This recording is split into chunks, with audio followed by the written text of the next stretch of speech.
Você alguma vez já teve vontade de sumir? Não desaparecer de verdade, mas se afastar o suficiente para não precisar lidar mais com nada? Deixar problemas, responsabilidades e até mesmo pessoas para trás, pelo menos por algum tempo? Eu acho que todo mundo já teve essa vontade. E é exatamente nessa ideia que é baseada o jogo Firewatch. Mas a pergunta é: será mesmo que dar as costas para todos os nossos problemas é a melhor solução? E aí, meu amigo, o meu nome é Brandon, e hoje nós vamos trocar uma ideia sobre Firewatch. Mais do que apenas um jogo, ele é uma metáfora para os nossos problemas humanos. Firewatch começa contando a história de Henry e Julia, através de textos narrativos. Ambos se conheceram em um bar quando tinham mais ou menos 20 anos. Desde o início, eles se deram muito bem, e rapidamente eles se tornaram namorados. A partir daí, eles passam a viver juntos com sua rotina de casal. Vão morar juntos, bebem juntos, adotam um cãozinho e até pensam em ter filhos nos próximos anos. Os dois vivem uma vida bem feliz por cerca de 18 anos, um ao lado do outro. Porém, após esses anos, os planos começam a dar errado. Julia é afastada do trabalho após ter um episódio, como eles chamam. Ela ficou extremamente brava com um colega de trabalho que estava com seus livros de pesquisa. O que ela não lembrava é que 2 dias antes, ela mesma tinha emprestado esses livros para esse colega. Julia volta para a faculdade, mas a condição dela piora com o tempo.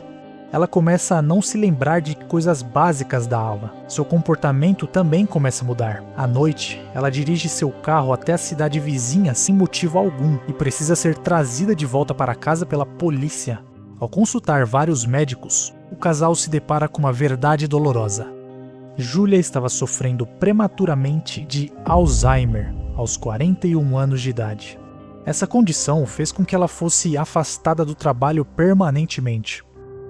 Com o tempo, sua condição só foi piorando, chegando ao ponto dela às vezes nem mesmo reconhecer Henry. Ao saber da condição de sua filha, os pais de Julia decidem levá-la para ficar com eles, visto que Henry não podia cuidar 24 horas por dia dela. Henry, totalmente abatido com a situação, encontra uma vaga em um jornal, e ele a aceita.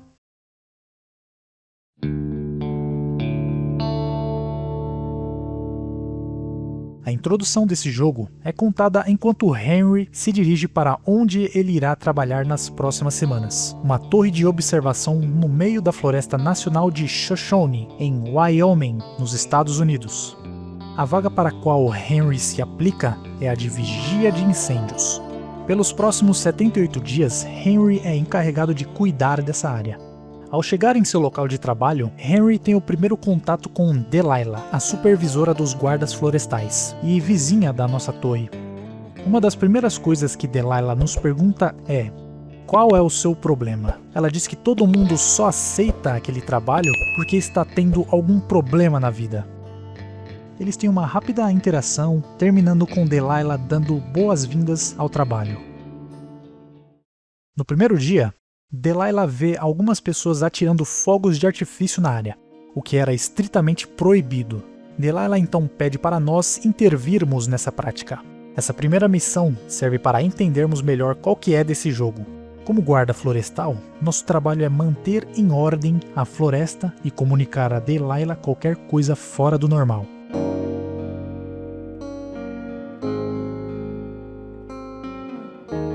Chegando perto do local onde estavam queimando os fogos, vemos a bagunça que eles fizeram.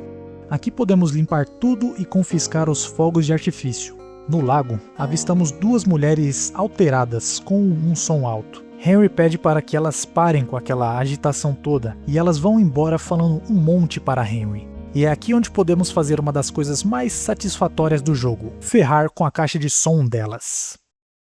Depois de resolver tudo, voltamos para nossa torre por um caminho diferente.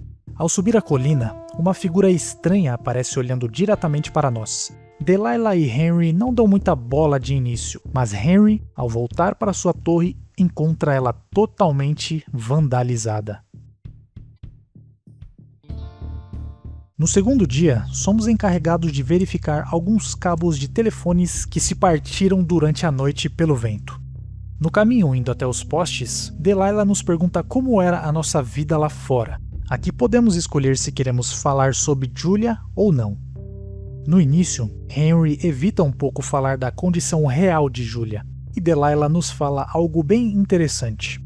Ela diz que fugir não é tão ruim às vezes. Chegando no poste da linha telefônica, vemos mais latas de cerveja, o que indica que aquelas mulheres passaram por aqui. Também damos conta de que os cabos não se partiram por causa do vento, mas parecia que alguém os havia cortado.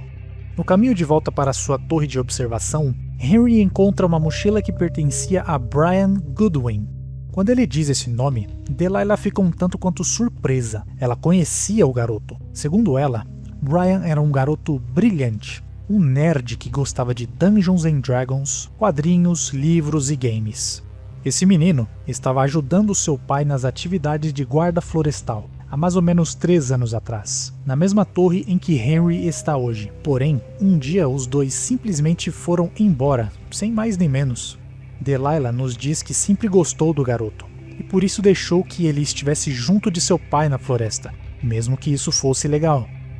O pai de Brian, Ned Goodwin, sofria de transtorno pós-traumático. Ele servia ao exército, mas foi afastado quando sua mãe veio a falecer. Seu filho Brian era a única família que ele possuía. Ao final daquele dia, chegamos ao acampamento das 2 meninas que estavam atirando fogos um dia antes, e encontramos o local todo bagunçado, como se algo ou alguém tivesse atacado o local. Uma carta deixada ali dizia que elas iriam chamar a polícia pelo fato de Henry ter destruído o acampamento delas. O problema é que não fomos nós que destruímos o acampamento. Um mês se passa e os suprimentos começam a acabar. Henry precisa caminhar até onde é deixado os mantimentos. Durante essa subida, Delilah nos revela que antes de aceitar esse serviço, ela namorava um homem chamado Javier. Só que Delilah era o tipo de mulher workaholic. Várias vezes ela deixava de lado seu relacionamento para trabalhar, chegando ao ponto que o irmão de Javier veio a falecer em um acidente no trabalho, e ela simplesmente não compareceu ao enterro dele. Isso terminou de vez o relacionamento dos dois. Nesse ponto da história, podemos ver claramente que não é apenas Henry que está passando por situações complicadas em sua vida. Delilah também foi uma pessoa que aceitou esse serviço para poder fugir de seus problemas alguns anos atrás. Até mesmo Ned, com seu filho, aceitou trabalhar naquele emprego para tentar escapar um pouco de sua realidade triste.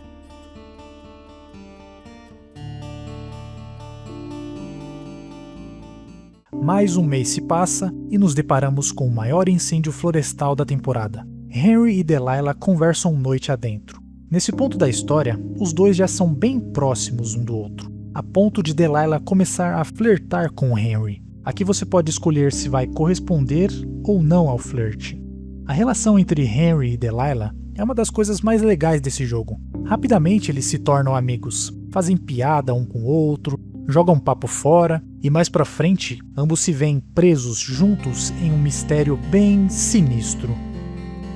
Alguns dias após a noite do incêndio, Henry vai pescar no lago e lá ele encontra uma prancheta com todos os diálogos que ele e Delilah tiveram nas últimas semanas, o que significava que tinha alguém vigiando a relação e o comportamento dos dois. O jogo nos leva a acreditar que existe uma espécie de conspiração envolvendo Henry e Delilah no meio da floresta. Eu não vou dar muitos detalhes aqui para não estragar a experiência de quem ainda não jogou. De fato, existe uma explicação para todas essas coisas estranhas que acontecem. Mas isso não é o mais importante desse jogo. O que realmente importa aqui é analisar como esse jogo é parecido com a vida real. Henry e Delilah não são heróis, guerreiros, soldados, magos, nem nada dessas coisas. Os dois são pessoas normais, com problemas normais. Eles servem perfeitamente como reflexo para nós mesmos. É exatamente por isso que ele se encaixa tão perfeitamente como uma metáfora da vida real. Tudo o que esse jogo proporciona não é apenas uma fuga da realidade para os personagens, mas é também uma fuga para nós jogadores. A floresta em si serve como uma espécie de refúgio para esse propósito. Firewatch não é só um jogo contando uma história, ele é uma experiência interativa. É quase como se fosse um livro em formato de jogo. Esse livro abrange as questões mais corriqueiras da vida. Ele fala sobre os problemas dos seres humanos e como cada um lida com esses problemas. Eu não vou dar spoilers aqui porque eu realmente recomendo que você jogue esse jogo, mas eu já te adianto uma coisa: o final desse jogo é bem decepcionante, cara. Não no sentido de ser um final ruim, mas de você querer que as coisas sejam diferentes, entende? Só que eu acredito que deveria ser daquela forma mesmo, porque quantas vezes as coisas saem completamente diferente de como queríamos? Várias vezes, não é mesmo?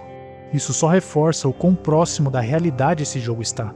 No final do jogo, não é apenas Henry que está voltando para casa, mas de certa forma também nós jogadores estamos voltando para a realidade, após passar algumas horas imersos naquela história, na floresta, na rotina de Henry, na relação entre ele e Delilah.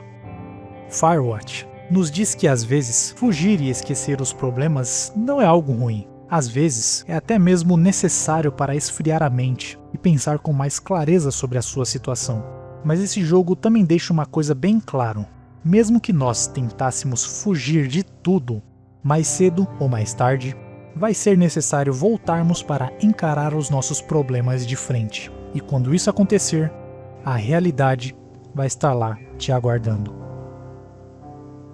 O meu nome é Brandon e este é o seu refúgio digital.